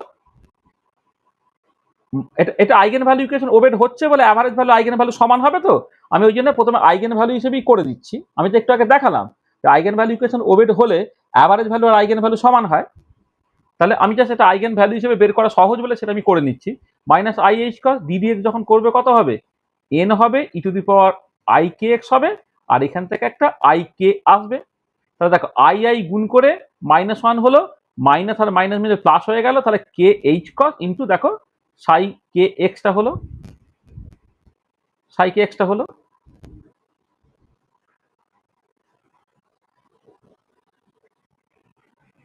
সাই কে এক্সটা হলো, এই যে তার মানে এখানে মোমেন্টামের অ্যাভারেজ ভ্যালু আর আইগেন ভ্যালু তারা বেসিক্যালি সমান, এবং সেটা হয়ে যাচ্ছে কত, কে এইচ কস। এক্ষেত্রে এটা রিয়েল নন জিরো ভ্যালু বেরোচ্ছে, কোনো অসুবিধা নেই। কারণটা কি, কারণটা হচ্ছে ওয়েভ ফাংশনের মধ্যে তোমার আইটা আছে, তাহলে যদি ওয়েভ ফাংশনটা রিয়েল হয় তখন অ্যাভারেজ মোমেন্টাম সবসময় তোমার জিরো বেরোবে, কিন্তু যদি ওয়েভ ফাংশনের মধ্যে আই পার্ট থাকে তখন কিন্তু অ্যাভারেজ ভ্যালুটা নন জিরো তোমার বেরোতে পারে, ঠিক আছে। স্যার লাস্ট লাইনটা কি বললেন? কোন লাস্ট লাইনটা, এই যে এইমাত্র যে লাস্ট লাইনটা বললেন। হ্যাঁ লাস্ট লাইনটা কি বললাম, যে যদি তোমার ওয়েভ ফাংশনটার মধ্যে আই পার্ট থাকে, মানে ইমাজিনারি আইটা থাকে, তাহলে অ্যাভারেজ মোমেন্টামটা নন জিরো হতে পারে। কিন্তু যদি কখনো ওয়েভ ফাংশনটা অলওয়েজ রিয়েল হয়ে যায়, তাহলে কিন্তু অ্যাভারেজ মোমেন্টাম সবসময়ই শূন্য বেরোবে, ঠিক আছে। কি বুঝলে? হুম, এটা ঠিক আছে, চলো নেক্সট বার থেকে না কখনো আমি যদি বলি যে ক্লাস নেব না, সেইটা বাদ দিয়ে না কখনো ক্লাস পাকামি করে ক্লাস অফ করবে না। এই যে সেকেন্ড সেমিস্টারটা ক্লাস না করা না তোমাদের একটা মানে মানে অন্যায় হয়েছে আর কি। যে আমি এই যে এ আছে আজকে জেবি আছে, মোহর টোহর আছিস নাকি, আনন্দী আছিস না? হ্যাঁ স্যার। এই তো আনন্দী তো কোয়ান্টাম মেকানিক্সটা প্রথম থেকে থ্রু আউট কন্টিনিউড হচ্ছে তোর জন্য, একদম শুরু থেকে তো করছিস পুরোটা।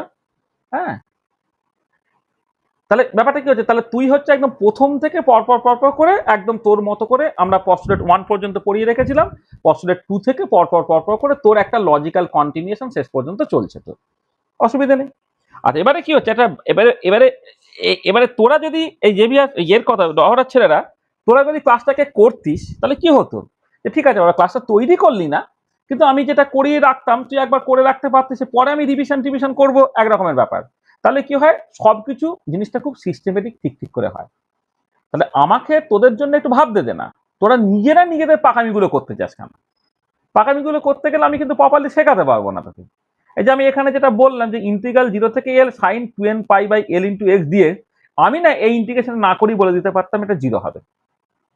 কেন বলে দিতে পারতাম, তুমি খেয়াল করে দেখো যে এক্স এর ভ্যালুটা তো 0 আর এল, এক্স এর ভ্যালু 0 বসালে তুমি যদি এই 2n pi by L into এক্সটাকে তুমি জাস্ট থিটা ভাবো, তাহলে এক্স যখন 0 তখন থিটাটা হচ্ছে 0, আর এক্স যখন তোমার এল, এই যে লিমিটে এক্স যখন এল, তখন থিটাটা কত হচ্ছে তোমার 2n পাই। আচ্ছা একটা পিরিয়ডিক ফাংশন আছে, এবারে সাইন থিটা তুমি ইন্টিগ্রেট করছো 0 থেকে 2n পাই পর্যন্ত, মানে 2 pi integral multiple D theta, তার ভ্যালু কত হবে, সবসময় 0 হতে বাধ্য। তার কারণটা কি, সাইনের যখন তুমি করছো, এই দেখো সাইন এই 0 থেকে 2 পাই, তাহলে এইটা যতটা পজিটিভ হবে ততটা নেগেটিভ হবে, তাহলে ইন্টিগ্রাল আবার অল স্পেস করলে এই পজিটিভ নেগেটিভ ক্যান্সেল আউট হয়ে সাডেনলি 0 হবে। এবার এটা তো রিপিট করছে, যদি 0 থেকে এটা 0 থেকে এটা 2 পাই, এটা হচ্ছে 4 পাই, তার মানে যখন 0 থেকে 2n পাই তুমি করছো, মানে এই একবার করে n বার গেল। এবার পজিটিভ নেগেটিভ তোমার যতখানি পজিটিভ ততখানি নেগেটিভ হয়ে যাচ্ছে, করে সবসময় ক্যান্সেল আউট সেটা 0 হয়ে যাবে। তার মানে কি হচ্ছে, এই যে ইন্টিগ্রেশনটা আমি তো স্মার্টার লোকেরা কষবেই না, না কষে বলে দেবে সেটা জিরো হয়ে যাচ্ছে। মানে বোকা লোকেরাই শেষ পর্যন্ত কষবে। যে স্মার্ট সে কি ভাববে না, সে পরিষ্কার ভাববে যে এটা free particle, one dimension, both direction equally probable, average velocity zero হয়, তার মানে অ্যাভারেজ মোমেন্টাম জিরো হবে, ব্যাস সে উত্তর প্রথমেই বলে দেবে। যে আরেকটু মানে ওর থেকে বোকা কিন্তু লেখাপড়াটা মন দিয়ে করে, সে কি ভাববে, সে তো পরিষ্কার দেখতে পাচ্ছে যখন অ্যাভারেজ আমি ক্যালকুলেট করবো, আরে বাবা পিএক্সটা একটা ক্লাসিক্যাল অবজারভেবল অ্যাভারেজ ভ্যালু তো অলরেডি রিয়েল হবে, সেটাকে মেজারেবল কোয়ান্টিটি, রিয়েল না হলে মেজার করা যায়। তাহলে ওয়েভ ফাংশনটা দেখতে পাচ্ছ তোমার পিওরলি রিয়েল। এবার মোমেন্টাম অপারেটরের মধ্যে আই আছে, আরে আইটাকে কাটবে কি, কেউ কাটতে পারবে না, তার মানে তার নন জিরো ভ্যালু থাকা সম্ভব নয়, নন জিরো ভ্যালু থাকলে সেটা ইমাজিনারি হয়ে যাবে, এটা যেটা অ্যাবসার্ড, তাহলে তার অ্যাভারেজ ভ্যালুটা সার্টেনলি জিরো বেরোবে। Second level of smartness. Third level of smartness মানে আমি বলছি ইনফিরিয়ার কোয়ালিটি স্মার্টনেস, যে স্মার্টেস্ট সে প্রথমেই বলে দেবে যে অ্যাভারেজটা জিরোই হবে। যে তার থেকে কম স্মার্ট সে ওই লজিকটা দিয়ে বলবে, যে আরেকটু কম স্মার্ট সে কি করবে, যখন ইন্টিগ্রাল জিরো থেকে এল হবে, পরে ইন্টিগ্রেটটা করবে না, করে বলবে সে জিরো হবে। আর আমার মতো গাধা যারা, তারা কি করবে, এই শেষ পর্যন্ত করে তারপর বলবে এটা জিরো হচ্ছে। এবারে প্রবলেমটা হচ্ছে, এই যারা এই পুরোটাকে কষে জিরো বলে তাদেরই আজকাল দাম বেশি। আনফরচুনেট সিচুয়েশন হচ্ছে, কারণ সব দিকে যে একদম নিম্ন মেধার যে চর্চা চলছে, সেই নিম্ন মেধার চর্চাতে একটু স্মার্ট কথাবার্তা বললে না লোকে ভিমরি খায়, উল্টোটা দেখে। হ্যাঁ, তার মধ্যে ধান্দা খোঁজার চেষ্টা করে, কত কিছু খোঁজার চেষ্টা করে। কি করা যাবে, সেটা আনফরচুনেট ব্যাপার। স্মার্ট ছেলেপুলে তো আজকাল নেই, তো কি করা যাবে। স্মার্ট ছেলেপুলেও নেই, আবার সিনসিয়ার ছেলেপুলে তো আরই নেই। তাহলে যেটা হয় আর কি, যে কথা বলতে চাই সে কথা অনেক মানে কি বলে বোকার মতো করে বলতে হয়, স্মার্টলি বলতেই পারি না, কারণ স্মার্টলি কথাবার্তা বললে হচ্ছে সব মাথার উপর দিয়ে চলে যায়। তা আর কি করা যাবে। এবার আমি যে ছেলেদেরকে স্মার্ট করে নেবো শিখিয়ে পড়িয়ে, ছেলেরা কথা শোনে না। হ্যাঁ, আজকে এই এই এই ক্লাসটা কতজনের লাগবে আমি পরিষ্কার ভালো করে জানি, কিন্তু কজন ছেলেটা ক্লাস করছে এটা। হ্যাঁ, তোদের থার্ড সেমিস্টারের ছেলেরা যারা থার্ড সেমিস্টার উঠলো তাদের লাগবে, আর ক্যালকাটা ইউনিভার্সিটি যারা ফোর্থ সেমিস্টারে তাদের মানে মানে সিলেবাসের মধ্যে আছে তাদের লাগবে। ফোর্থ সেমিস্টারে কেউ কি আজকে প্রেজেন্ট আছিস? আছিস। এবারে ভাব, আমি তো অফলাইন অনলাইন করে আমার গ্রুপে আছে প্রায় 60 জন ছেলে আছে, ঠিক আছে? সেটা অবশ্যই সবাই ক্যালকাটা ইউনিভার্সিটির নয়, ক্যালকাটা ইউনিভার্সিটি অন্তত পক্ষে তার অর্ধেক আছে। তোরা তো অফলাইন অনলাইন ব্যাচগুলো যে গ্রুপটাকে দেখলেই তুই বুঝতে পারবি জাস্ট 60 জন ছেলে আছে। তা কি হচ্ছে, সে ক্লাসটা করছে কজন, এই দুজন না একজন তোরা ক্লাসটাকে করছিস। তা কি করব আমি? হ্যাঁ, মানুষকে শেখাতে চাইলে সে শিখতে পারছে না, স্মার্ট কথাবার্তা বললে সে ভিমড়ি খাচ্ছে। যা হয় তাই হয়, কি আর করা যাবে। যে দেশে প্রধানমন্ত্রী মোদী আর মুখ্যমন্ত্রী মমতা, সেই দেশে তো এরকমই হবে, মানে এর থেকে তো বেটার কিছু হওয়ার কথা নয়। হ্যাঁ, যে দেশে প্রধানমন্ত্রী মনমোহন সিং আর রাষ্ট্রপতি কি জানো তোমার কি জানো এপিজে আব্দুল কালাম ছিল। হ্যাঁ, আর তার বদলে যে দেশে প্রধানমন্ত্রী হয়ে যাবে মাধ্যমিক ফেল মোদি, আর যে দেশে রাষ্ট্রপতি হয়ে যাবে কোটায় পাস করা হচ্ছে তোমার দ্রৌপদী মুর্মু, তাতে লেখাপড়ার হাল এরকম হবে, এটা বলাই বাহুল্য, নতুন করে আর কি বলবো। ঠিক আছে, চলো আমি এবারে ফিরি, যেটা বলছিলাম যে পার্টিকুলার বক্স প্রবলেমের ক্ষেত্রে কি হচ্ছিল। পার্টিকুলার বক্স প্রবলেমের ক্ষেত্রে আমি এই হ্যামিল্টনিয়ান অপারেটরটা, মোমেন্টাম অপারেটর, এবারে পজিশন অপারেটরে চলে এসো। তাহলে পজিশন অপারেটরটা কি হচ্ছে না, এক্স অপারেটর মানে এক্স ইটসেলফ, যেহেতু এক্স এর অ্যাভারেজ ক্যালকুলেট করলে কি হবে, integral over all space psi n star x, x operator psi N x dx হয়ে গেল। তাহলে কি হবে, ইন্টিগ্রাল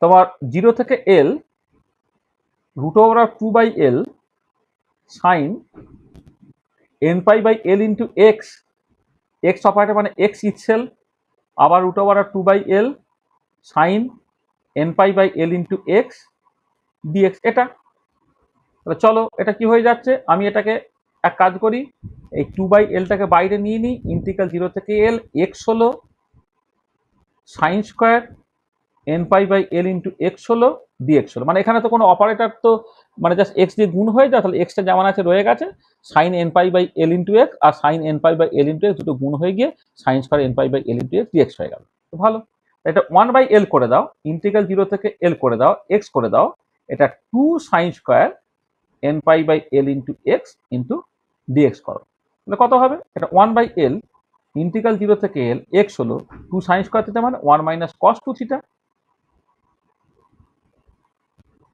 এইটা হলো, এটা ইন্টিগ্রেশন হবে 1/l, এটা সেকেন্ড ব্র্যাকেট দিয়ে দাও, ইন্টিগ্রাল 0 থেকে l x dx একটা পার্ট মাইনাস ইন্টিগ্রাল 0 থেকে l x cos 2n pi by l into x DX এ একটা পার্ট।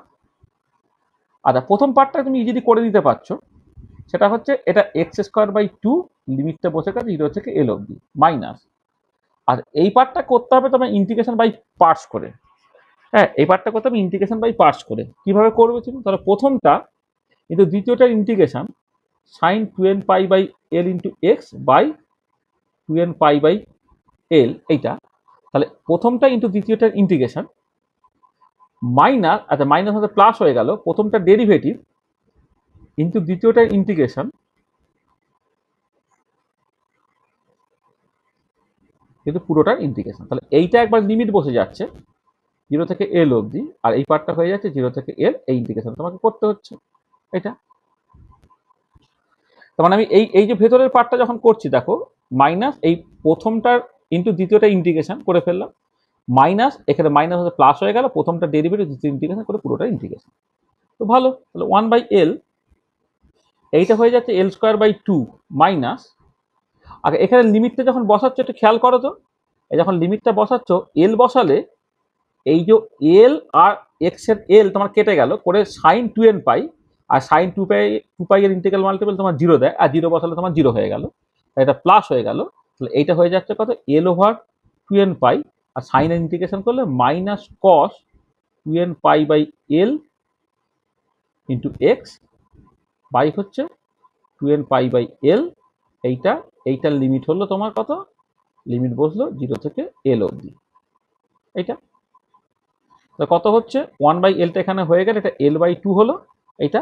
আর বাকি পার্টটা দেখো, যখন l তুমি বসাচ্ছ, আচ্ছা আমি এটা লিখে দিচ্ছি প্লাস, এটা 1/l, এটা হচ্ছে l/2 হলো, সরি এটা l/2 হলো, তারপর একটা হচ্ছে 1/l into l over 2n পাই তার স্কোয়ার হয়ে যাবে, কারণ আর একটা 2n পাই বাই l উপরে চলে গেলে l ওভার 2n পাই তার স্কোয়ার হয়ে গেল।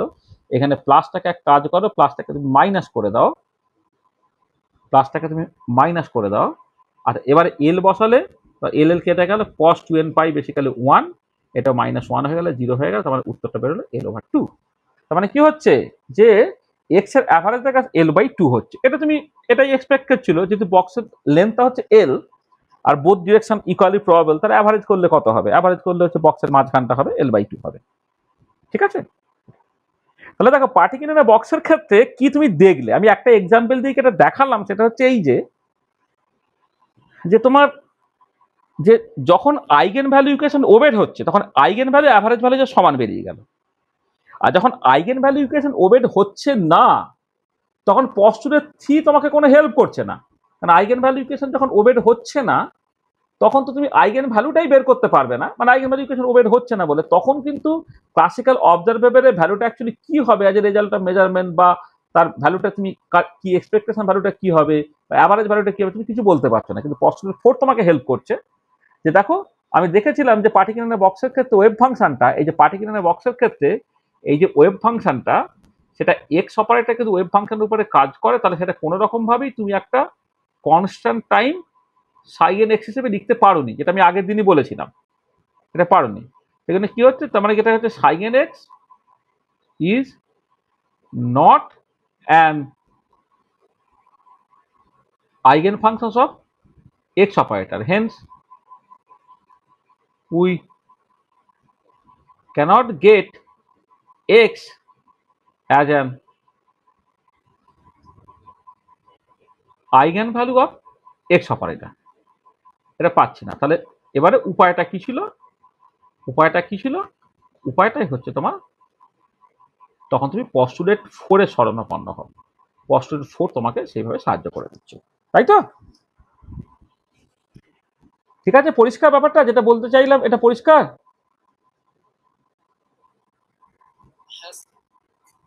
তাহলে কি হলো দেখো, তাহলে আমি একটা কংক্রিট এক্সাম্পল দিয়ে যেটা তোমাদের দেখানোর চেষ্টা করলাম, সেটা হচ্ছে এই যে যে আইগেন ভ্যালু ইকুয়েশন ওবেড না হলেও কিন্তু পস্টুলেট 4 তোমাকে সাহায্য করবে অ্যাভারেজ ভ্যালুটাকে বের করার জন্য।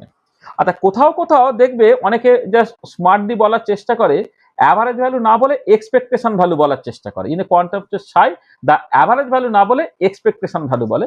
এক্সপেকটেশন ভ্যালুটা কিন্তু রং স্টেটমেন্ট, এটা তোমার অ্যাভারেজ ভ্যালুই বলতে হবে। কারণ এক্সপেকটেশন ভ্যালু মানে হচ্ছে মোস্ট প্রবাবেল ভ্যালু, আর মোস্ট প্রবাবেল ভ্যালু আর অ্যাভারেজ ভ্যালু সবসময় কিন্তু সমান নয়। ঠিক আছে, আমি এখানে অ্যাভারেজ ভ্যালু ক্যালকুলেট করছি, not the most probable value বা এক্সপেকটেশন ভ্যালু। তোমাকে এটা মাথায় রাখতে হবে। ঠিক আছে, বোঝাতে পারলাম? ঠিক আছে, হয়েছে? আচ্ছা, চলো তাহলে। আচ্ছা, তাহলে তুমি বুঝতে পারলে যে পস্টুলেট 4 এর অ্যাকচুয়াল ইউটিলিটি আছে। পস্টুলেট 4 তোমাকে মানে পস্টুলেট আসলে মানে অন্যভাবে তুমি যদি ব্যাপারটাকে ভাবো, এই পস্টুলেট 3 এর আরো অনেক ইউটিলিটি আছে, সেগুলো আমি পরে আসছি আর কি। হ্যাঁ, এই কম্পিউটেশন রিলেশনের রেসপেক্টে, সাইমালটেনিয়াস আইগেন ফাংশন থাকার রেসপেক্টে ইত্যাদি ইত্যাদি।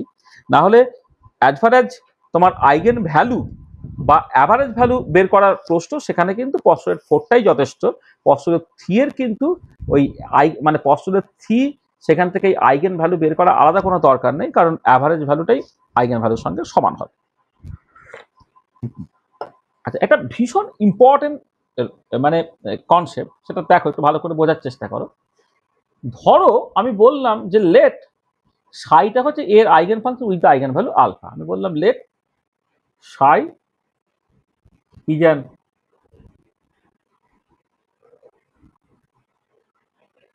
Eigen function of A operator with the eigen value alpha. ধরো সাইটা এর একটা eigen function with the eigen value alpha. তার মানে কি হচ্ছে, দ্যাট ইজ এ অপারেটরটা সাই এর উপরে কাজ করে তোমাকে আলফা ইন্টু সাই দিচ্ছে। এটা তাহলে psi is an eigen function of operator A with the eigen value alpha. এটা এবারে দেখো নাও, এই পার্টিকুলার স্টেটে আমি এর অ্যাভারেজ ভ্যালু ক্যালকুলেট করছি। এর অ্যাভারেজ ভ্যালু ক্যালকুলেট করলে জাস্ট তুমি অলরেডি দেখেছো এটা হচ্ছে আলফার সঙ্গে সমান হবে, তবে এটা আমি আরেকবার করে দিচ্ছি। Integral over all space psi star A operator psi দিটাও by integral over all space psi star psi দিটাও। তাহলে ইন্টিগ্রাল ওভার অল স্পেস হলো এইটা যদি 1 নম্বর ইকুয়েশন, তাহলে 1 নম্বর ইকুয়েশন থেকে সাই স্টারটা হয়ে যাচ্ছে, এই সাইটা তুমি আলফা সাই লিখে দিচ্ছ, ওইটাও করে দাও, করে integral over all space psi star psi দিটাও করে দাও, আলফাটা বাইরে বের করে দাও, করে integral over all space psi star psi দিটাও করে দাও, আর integral over all space psi star psi দিটাও করে দাও। এই দুটো কেটে চলে গেল, আলফা হয়ে গেল। কারণটা কি? কারণটা হচ্ছে integral over all space psi star psi d tau, এটা কিন্তু সবসময় একটা ফাইনাইট এবং নট ইকুয়াল টু জিরো। যে স্কোয়ার ইন্টিগ্রেবল ফাংশন যদি হয়, একটা ইনফিনিটি হতে পারবে না, জিরো হতে পারবে না। হ্যাঁ, সেখানে একটা তার মানে কি হচ্ছে, অ্যাভারেজ ভ্যালু আর আইগেন ভ্যালু তোমার সমান হলো। এইটা ধরে নাও তোমার 2 নম্বর ইকুয়েশন। আবার দেখো এগেন, এই এ স্কোয়ারের অ্যাভারেজ যদি ক্যালকুলেট করো, তার মানে কি integral over all space psi star A square operator psi দিটা, মানে এ অপারেটরটা দুবার কাজ করে মানে হচ্ছে এ স্কোয়ার অপারেটর। তাহলে integral over all space psi star psi d tau. এটা তাহলে দেখো integral over all space psi star A square মানে A operator psi দিটাও by integral over all space psi star psi দিটাও। এটা আচ্ছা, এ স্কোয়ার অপারেটর মানে A operator দুবার কাজ করা, তাহলে তুমি এটাকে লিখলে ইন্টিগ্রাল ওভার অল স্পেস সাই স্টারটা হলো এ অপারেটর একবার তুমি রেখে দিলে, আর এ সাইটাকে তুমি কি লিখলে, কি আলফা সাই লিখলে ইন্টু ডিটা, মানে যে এ সাই যেহেতু 1 নম্বর ইকুয়েশন থেকে এ সাই যেহেতু আলফা সাই, সেটা তুমি সেইটুকু শুধুমাত্র লিখলে, করে integral over all space psi star সাই ডিটা। এটা আচ্ছা, এবারে দেখো তোমার এ তো লিনিয়ার অপারেটর, তাহলে এ যদি লিনিয়ার অপারেটর হয়, তাহলে আলফাটা তুমি বাইরে বের করে দিতে পারো, করে integral over all space psi star A operator psi দিটাও by integral over all space psi star psi d tau. কারণটা কি না, as A is A linear operator, মানে কোয়ান্টাম মেকানিক অপারেটরগুলো সব লিনিয়ার অপারেটর হয়, তো সেখানে যেহেতু এটা হচ্ছে লিনিয়ার অপারেটর, সেই জন্য তুমি লিখলে কি, যা ওই মানে এ অপারেটর আলফা সাই, আলফাটাকে তুমি জাস্ট অপারেটর আগে নিয়ে চলে আসতে পারো কনস্ট্যান্ট হিসেবে। এটা হলো, এটা আলফা স্কোয়ার হয়ে গেল কোথা থেকে না, form equation 2, form equation 2 integral over all space psi star A operator psi দিটাও বা integral over all space psi star psi d tau, এই জিনিসটা দেখো, এই জিনিসটা এর অ্যাভারেজ, সেটা আলফা ছিল, বসে আলফা স্কোয়ার হয়ে গেল। তাহলে কি হলো, এ অপারেটর আলফা হলো এ স্কোয়ার অপারেটর আলফা স্কোয়ার হয়ে গেল। এবারে তুমি যদি uncertainty in the measurement of x দেখো, মেজারমেন্ট অফ এ দেখো, আনসার্টেনটি দ্য মেজারমেন্ট অফ এ, সেটা হচ্ছে তোমার ডেল্টা এ, যেটা তোমার স্ট্যান্ডার্ড ডেভিয়েশন সিগমা এ, সেটা বাই ডেফিনেশন কি, A square average minus A average তার স্কোয়ার রুট। আমরা যখন আনসার্টেনটি প্রিন্সিপাল পড়িয়েছিলাম তখন আনসার্টেনটির মেজারমেন্ট হচ্ছে স্ট্যান্ডার্ড ডেভিয়েশন, মানে এই uncertainty in the measurement of A, মানে বেসিক্যালি এটাকে বলা হবে standard deviation of A, standard deviation of A, এইটা। এবং সেটা তাহলে কত বেরোচ্ছে দেখো, সেটা জাস্ট বেরোচ্ছে তোমার alpha square minus alpha square তার square root, this is actually equal to 0। তার মানে কি দাঁড়ালো, যে কোনো একটা আইগেন স্টেটে কোনো আনসার্টেনটি থাকছে না, মানে যেটা ইম্পর্টেন্ট যে there is no uncertainty in the measurement of A in the eigen state of A operator. তাহলে কোন একটা অপারেটরের আইগেন স্টেটে সেই ক্লাসিক্যাল অবজারভেবল থেকে মাপার কিন্তু কোনো আনসার্টেনটি নেই। অর্থাৎ যদি এসআই ইকুয়াল টু আলফা সাই হয়, এসআই ইকুয়াল টু আলফা সাই হয়, তাহলে ওই সাই স্টেটে এ এই ক্লাসিক্যাল অবজারভেবলটাকে তুমি উইদাউট এনি আনসার্টেনটি তুমি মাপতে পারো। This is a very very important observation, যে যদি আইগেন ভ্যালু ইকুয়েশন ওবেড হয় তাহলে সেই স্টেটের যদি তুমি এর অ্যাভারেজ এবং স্কোয়ার অ্যাভারেজ ক্যালকুলেট করো, যথাক্রমে আলফা এবং আলফা স্কোয়ার হবে, এবং যখন uncertainty in the measurement of A calculate করছে সেটা basically standard deviation in A, এবং সেটা দেখো তোমার 0 বেরোচ্ছে। অর্থাৎ there is no uncertainty in the measurement of our classical observable A in the quantum state of A operator. ঠিক আছে, এটা বুঝতে পারলে? এটা ভেরি ভেরি ইম্পর্টেন্ট অবজারভেশন সেটা। ঠিক আছে, আচ্ছা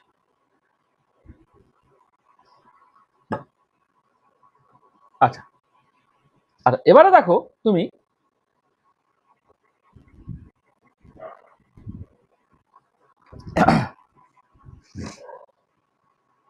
আচ্ছা, তাহলে আমি এই যে পস্টুলেট 2, 3, 4, এই পস্টুলেট 2, 3, 4 এই তিনটে জিনিস ছিল একটা আরেকটার সাথে দারুণভাবে কানেক্টেড। পস্টুলেট 2-তে কোনো একটা ক্লাসিক্যাল অবজারভেবলের করসপন্ডিং কোয়ান্টাম মেকানিক্যাল অপারেটরের কথা বলা হয়েছে। হ্যাঁ, পস্টুলেট 2-তে কোনো একটা ক্লাসিক্যাল অবজারভেবলের করসপন্ডিং কোয়ান্টাম মেকানিক্যাল অপারেটর কেমন করে তুমি কনস্ট্রাক্ট করবে সেটা নিয়ে কথাবার্তা বলা হয়েছে। আমরা সেটাকে বলতে গিয়ে দেখেছিলাম যে কোয়ান্টাম মেকানিক্যাল অপারেটরগুলো লিনিয়ার অপারেটর। আমরা যেটা দেখেছিলাম যে কোয়ান্টাম মেকানিক্যাল অপারেটরগুলোকে হারমিশিয়ান অপারেটর হতে হবে, এবং যেটা ইম্পর্টেন্ট পয়েন্ট যে হারমিশিয়ান অপারেটরের যে হারমিশিয়ান অপারেটরের যে আইগেন ফাংশনসগুলো একটা কমপ্লিট সেট তৈরি করে। তাহলে ওই পস্টুলেট 2-তে যে ইনফরমেশনগুলো বলা হয়েছে তার মধ্যে ধরো তোমার এই যে হারমিশিয়ান অপারেটর, সেই কনসেপ্টটা পস্টুলেট 2-তে আছে, তখন আমরা ওটাকে বোঝাতে পারিনি। তাহলে সেই পস্টুলেট 2-তে যে হারমিশিয়ান অপারেটরের কনসেপ্টটা ছিল তখন আমি সেটাকে বোঝাতে পারিনি, কারণ বলেছিলাম যে এটা বোঝার জন্য তোমরা একটুখানি ওয়েট করো, 2-3টে ক্লাস ওয়েট করো। এখন হচ্ছে মোটামুটি সেই জায়গায় আমরা এসেছি যে পস্টুলেট 3 তোমাকে অ্যাকচুয়ালি হেল্প করবে যে কেমন করে তুমি ওই হারমিশিয়ান অপারেটরকে ডিফাইন করবে, বা হারমিশিয়ান অপারেটর থাকার অ্যাকচুয়ালি কন্ডিশনটাই কি এটা তুমি এটা বুঝতে পারবে। আচ্ছা, তাহলে সেইটা নিয়ে জাস্ট একটু কথাবার্তা বলা, যেটা তোমার স্ট্যান্ডার্ড টেক্সট বইয়ে প্রথমে লেখা থাকে। আজকে আমরা পুরো পার্টটাকে করবো না অবভিয়াসলি, কারণ মানে অনেক কিছু বুঝতে গেলে তোমার অসুবিধা হবে। জাস্ট একটা কথা বলে নেওয়া যায় যে এটা কিন্তু হারমিশন অপারেটরের ক্লাস হচ্ছে না, কিন্তু পস্টুলেট 4 থেকে হারমিশন অপারেটরের কন্ডিশনে তুমি কেমন করে পেতে পারো সেটা একটুখানি ভালো করে বোঝার চেষ্টা করো। ধরো আমি শুরুটা করছি এইরকম ভাবে যে ধরো তুমি আবার বললে এরকম কথাটা যে late Sai is an eigenfunction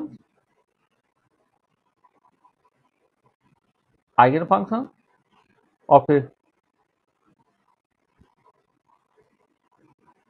linear operator a cap, that is a psi equal to alpha psi।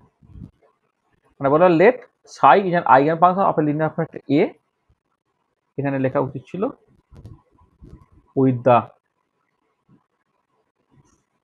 eigenvalue alpha। আচ্ছা তার থেকে না, এক সেকেন্ড এটা ভুল হলো। আমি যেটা বলতে চাইছি সেটা এইরকম ভাবে স্টার্ট করবো না,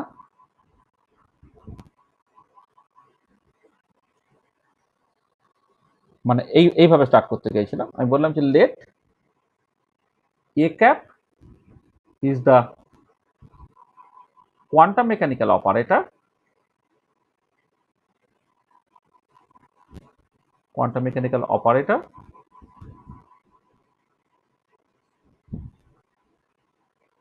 corresponding to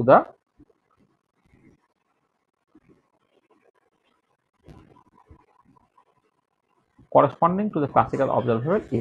তাহলে A cap is the quantum mechanical operator corresponding to the classical observable A। আচ্ছা এবারে in a quantum state psi, in an arbitrary quantum state psi লিখি। কোয়ান্টাম স্টেট বলতে কি বোঝাচ্ছে? ওই সাইটা মানে ওয়েভ ফাংশনটাকে কোয়ান্টাম স্টেট বলা হয় বা ওয়েভ ফাংশন বলা হয়। যে সাই যে জিনিসটা বলছে না সেটাই ওয়েভ ফাংশন, তাকেই হচ্ছে তোমার কোয়ান্টাম স্টেট বলে। ঠিক আছে? তাহলে in an arbitrary quantum state psi, the average value of A can be obtained as, দেখো আমি যদি এর অ্যাভারেজটাকে ক্যালকুলেট করি কি হবে না, বাই ডেফিনেশন যেভাবে লিখেছিলাম পস্টুলেট 4 থেকে, integral over all space psi star A operator psi beta by integral over all space psi star psi beta. এটা ধরো 1 নম্বর ইকুয়েশন। তাহলে এটা পস্টুলেট 4 থেকে পুরোটা আসছে যে এর অ্যাভারেজ ভ্যালু তুমি এই ডেফিনেশন থেকে তুমি লিখতে পারবে। আর এবার আমি করছি কি নাও taking complex conjugate in both sides কি হবে দেখো, তাহলে a তার কমপ্লেক্স কনজুগেট নিলে মানে যে a তার কমপ্লেক্স কনজুগেট নিচ্ছ, তাহলে এই পার্টটা যদি কমপ্লেক্স কনজুগেট নাও ইন্টিগ্রেট ওভার অল স্পেস, এটা কি হয়ে যাচ্ছে না a সাই তার হোল স্টার হয়ে গেল সাই দিটা হয়ে গেল। মানে দেখো মানে এইটা যখন কমপ্লেক্স কনজুগেট নেবে তুমি তখন কি হবে না, কোন একটা নাম্বার যদি জেড হয়, জেড এর কমপ্লেক্স কনজুগেট সেটাই হয়। সাই স্টারের কমপ্লেক্স কনজুগেট সাই হয়ে গেল, আর এসআই তার কমপ্লেক্স কনজুগেটে এসআই তার স্টার হয়ে গেল, ডিটা হয়ে গেল। আর নিচটা কত থাকবে ইন্টিগ্রাল ওভার অল স্পেস, নিচটা কিন্তু এফেক্টিভলি তোমার একই থেকে যাচ্ছে। কারণটা কি দেখো, এই সাই স্টারটা সাই হয়ে গেল আর সাইটা সাই স্টার হয়ে গেল, আমি স্টারগুলোকে আগে লিখছি আর এমনিগুলোকে পরে লিখছি। তাহলে দেখো বোথ সাইডে কিন্তু কমপ্লেক্স কনজুগেট না, তোমার এইটা বেরোলো। এটা কি বুঝতে পারলে যে এই আগের ইকুয়েশন থেকে তুমি এর অ্যাভারেজ ভ্যালু পস্টুলেট 4 থেকে বলছো, এবারে দুদিকে যদি তুমি কমপ্লেক্স কনজুগেট নাও তাহলে এ তার কমপ্লেক্স কনজুগেটটা যে এইটা বেরোচ্ছে সেটা পরিষ্কার দেখতে পাচ্ছ? কোনো অসুবিধা আছে? ঠিক আছে, কি বোঝা যাচ্ছে? মানে কমপ্লেক্স কনজুগেট হচ্ছে সেটাই হয়, সেই জন্য সাই স্টারের কমপ্লেক্স কনজুগেট সাই থেকে যাবে আর এসআই এর কমপ্লেক্স কনজুগেট এসআই তার স্টার হয়ে যাচ্ছে। এটা তাহলে এবারে দেখো স্যার আপনি কি ওই এসআইটাকে একটু আগে পরে করেছেন? কোনটাকে, হ্যাঁ আগে পরে করেছি, মানে ব্যাপারটা কিছুই না, সাই গুণ তো, সাই স্টারটা সাই হয়ে গেল, এসআইটা এসআই স্টার হয়ে গেল। এবারে সবসময় না লেখার একটা নিয়ম আছে, পরে তুমি দেখবে যে যেগুলো কমপ্লেক্স কনজুগেট পার্ট সেটা আগে লিখতে হয়, নর্মালটাকে পরে লিখতে হয়। এর আগে যেখানে যা লিখেছি তাকে সব জায়গায় আমি তাই করেছি, সাইজটা সাইও যা সাইজটা একই, ঠিক আছে। কিন্তু ওই যেটা কনভেনশন আর কি, সেটা হচ্ছে কমপ্লেক্স কনজুগেট দিয়ে যেটা থাকে সেটাকে আগে লিখতে হয়, নর্মালটাকে পরে লিখতে হয়, এটা কনভেনশন। কিন্তু উত্তরটা কিন্তু একই বেরোবে, হ্যাঁ এটা। আচ্ছা এবারে কথা দেখো যে এ ক্যাপটা কি, মানে এ অ্যাভারেজটা কি, this is the average value of A classical observable. মানে যেহেতু অ্যাজ এই এ অ্যাভারেজটা ইজ দ্য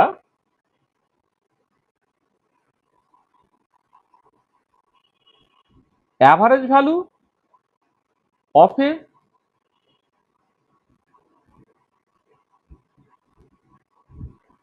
ক্লাসিক্যাল অবজারভেবল, যদি মানে এই ব্র্যাকেটের মধ্যে যেটা আছে is the average value of A classical observable, এইটা,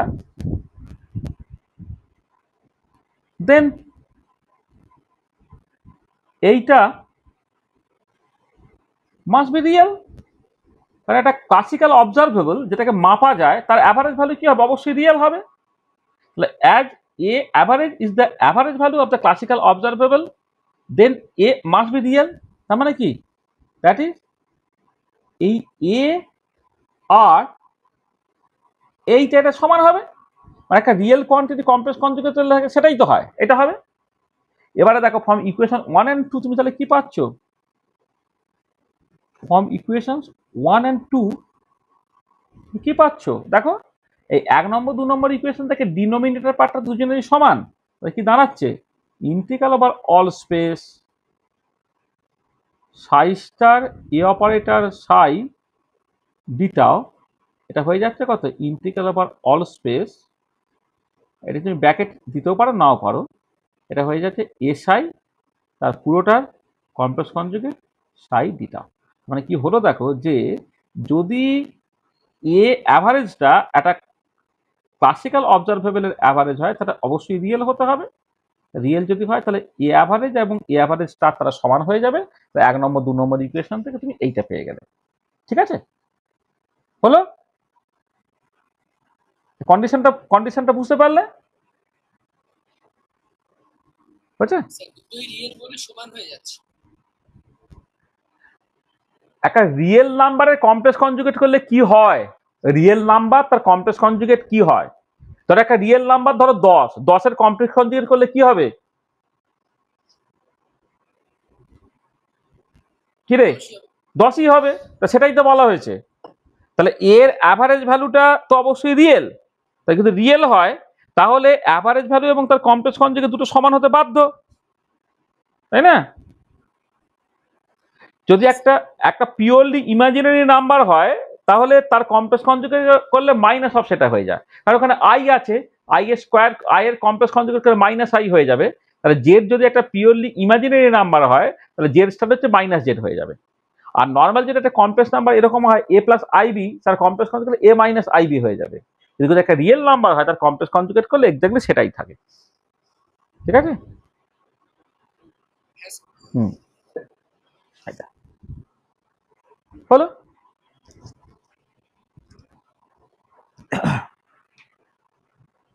আচ্ছা তাহলে দেখো, তাহলে তাহলে কি হচ্ছে যে তুমি দেখতে পাচ্ছ যে এই যে 3 নম্বর যে কন্ডিশনটা, এই কন্ডিশনটা কোথা থেকে আসছে, না কন্ডিশনটা আসছে যে এর অ্যাভারেজ ভ্যালুটা রিয়েল হবে সেই কন্ডিশন থেকে। এবারে কোন একটা অপারেটর যে 3 নম্বর কন্ডিশনটা স্যাটিসফাই করছে তাকেই বলা হবে হার্মিশিয়ান অপারেটর। তাহলে an operator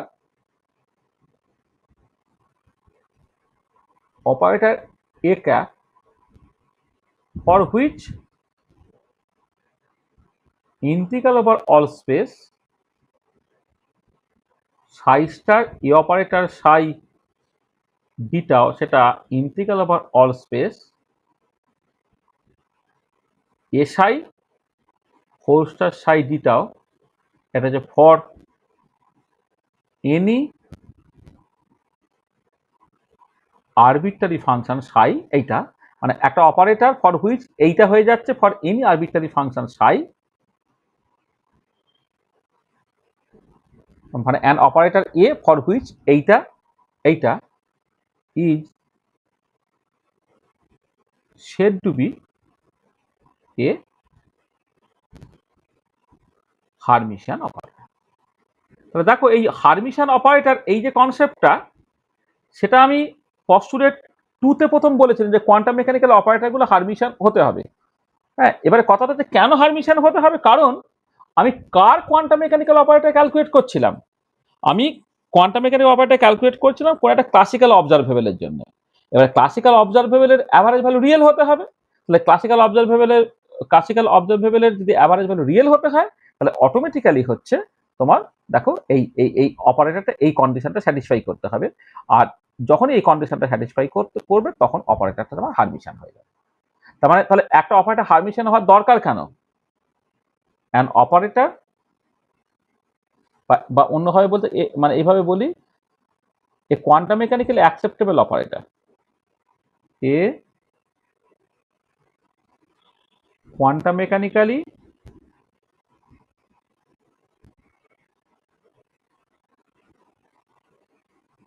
acceptable operator has to be Hermitian as the average value or the মানে অর বা অ্যান্ড লিখতে পারছি অ্যান্ড দ্য আইগেন ভ্যালুস, কারণ আইগেন ভ্যালু ইকুয়েশন ওবেড হলে আইগেন ভ্যালু অ্যাভারেজ ভ্যালুতে একই বেরোয়, শুধু অ্যাভারেজ ভ্যালু বললেও হবে, তার সঙ্গে আমি আইগেন ভ্যালুটা জুড়েও দিতে পারি। A quantum mechanically acceptable operator has to be hermitian as the average value and the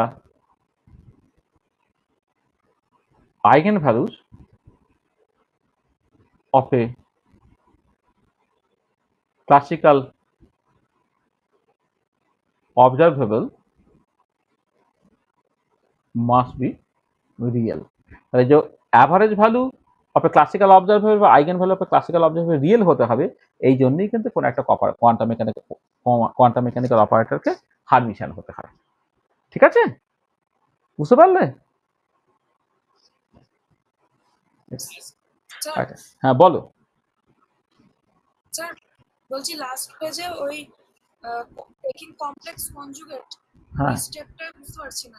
complex conjugate মানে এ সাই তারপর ওটা বাদিকে কেন আসছে বুঝতে পারছি না। এটা কিছুই না, তুমি ধরো এই জাস্ট এইটুকু দেখো, এই ধরো integral over all space psi star A operator psi d tau এর কমপ্লেক্স কনজুগেট মানে কি, এইটা স্টার হয়ে গেল তো, এটা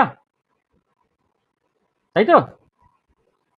তাহলে কি হবে, ইন্টিগ্রাল ওভার অল স্পেস যেমন আছে রয়ে গেল, ডিটাও যেমন আছে রয়ে গেল, তাহলে এই ভেতরের পার্টটা বেসিক্যালি কমপ্লেক্স কনজুগেট হবে। তাহলে এই সাই স্টারটা কমপ্লেক্স কনজুগেট সাই হলো, আর এসআই এর কমপ্লেক্স কনজুগেট এসআই স্টার হলো। এটা হলো তো, ঠিক আছে? ঠিক আছে, হ্যালো, হ্যাঁ কি হলো, মানে আনন্দি কোথায় চলে গেল? তাহলে integral over all space psi star psi d tau, তার যখন আমি কমপ্লেক্স কনজুগেট করছি, তাহলে কি হচ্ছে, সাই স্টারটা সাই হয়ে গেল, আর এসআইটা এসআই তার হোল স্টার হয়ে গেল। এই পর্যন্ত ঠিক আছে? আচ্ছা, এবারে কি, এখানে তো সাই এর সঙ্গে এসআই স্টার তার গুণ হচ্ছে, তাহলে গুণ করলে ধরো ধরো আমি জাস্ট বলছি দুটো নাম্বার, একটা এক্স আর একটা ওয়াই, তাহলে এক্স আর ওয়াই দুটো নাম্বার তোমার গুণ হচ্ছে, তাহলে এক্স এর সঙ্গে ওয়াই স্টার গুণ করা আর ওয়াই স্টার এক্স গুণ করা, দুটোর মধ্যে কোনো তফাৎ নাই। গুণ তো এখানে অর্ডিনারি গুণ, তো অর্ডিনারি গুণ তো তোমার কমিউট করে, তাই না? হ্যাঁ ঠিক আছে। তাহলে এবারে কি হচ্ছে, যদি হ্যাঁ ঠিক আছে, দেখো মানে যেটা বলছে যে এই যে দেখো integral over all space psi star A operator psi d tau, যখন তুমি কমপ্লেক্স কনজুগেট নিচ্ছ, তখন কি হচ্ছে, এই সাই স্টারটা সাই হয়ে গেল আর এসআইটা এসআই স্টার হয়ে গেল। এ পর্যন্ত সত্যি, এটা বুঝতে পেরেছো? আচ্ছা, এবারে এই দুটো যদি তুমি এইটাকে আগে নাও আর এইটাকে তুমি পরে নাও, কিচ্ছু এসে গেল না। তা কারণটা কি? কারণটা হচ্ছে আমার তো একটা গুণ হচ্ছে, এখানে তোমার বেসিক্যালি গুণ হচ্ছে, তাহলে তোমার এইটাকে আগে লেখা এইটাকে আগে লেখার মধ্যে তো কোনো তফাৎ নাই, সেই জন্য আমি লিখে ফেললাম এটাকে এসআই হোল স্টার সাই দিটাও এটা লিখে ফেললাম। এটা সেটাই আমি যে সেখানে লিখেছি। দেখো এই পার্টটা যখন তুমি কমপ্লেক্স কনজুগেট করছো তখন কি করেছো তুমি এসআই তার হোল স্টার সাই দিটাও এটা তুমি লিখেছো, আর কিছু নেই। বুঝতে পেরেছো? হ্যাঁ স্যার। এটা এই যা আর কিছু। তা দেখো তাহলে পস্টুলেট 4 নিয়ে আমরা কিছু কথাবার্তা বললাম। তাহলে আমরা দেখো তাহলে আগের দিনে পস্টুলেট 3 বলেছিলাম, পস্টুলেট 3 এর কিছু লিমিটেশনের কথা বলেছিলাম। সেই লিমিটেশনটা সর্ট আউট করার জন্য বেসিক্যালি পস্টুলেট 4 তোমার চলে এলো, এবং পস্টুলেট 4 থেকে তুমি যে কোনো একটা ক্লাসিক্যাল অবজারভেবলের করসপন্ডিং যে অ্যাভারেজ ভ্যালু কোনো একটা কোয়ান্টাম স্টেটে সেটা তুমি এখান থেকে বের করে ফেলতে পারছো। এবং আমি যেটা এখান থেকে সেটা যেমন পাচ্ছি, তার সঙ্গে সঙ্গে দু একটা ইম্পর্টেন্ট জিনিস আমি দেখিয়ে দিতে পারলাম। সেটা হচ্ছে এক হচ্ছে আইগেন ভ্যালু ইকুয়েশন ওবেড হলে, আইগেন ভ্যালু ইকুয়েশন যদি তোমার ওবেড হয় তাহলে অ্যাভারেজ ভ্যালু আইগেন ভ্যালু সমান হয়, সেটা একটা ইম্পর্টেন্ট অবজারভেশন, সেটা আমি দেখেছি। তারপর আমি যেটা দেখেছি সেটা হচ্ছে যে তোমার যদি আইগেন ভ্যালু ইকুয়েশন ওবেড হয় তাহলে কোনো একটা আইগেন স্টেটে ওই যে করসপন্ডিং ক্লাসিক্যাল অবজারভেবলটা সেটা মাপার কোনো আনসার্টেনিটি থাকবে না, সেটা আমরা দেখেছি। আর পস্টুলেট 4 তোমাকে কেমন করে একটা অপারেটর হারমিশন হওয়ার কন্ডিশনটা এনে দিচ্ছে সেটাও আমরা এখানে দেখতে পেলাম।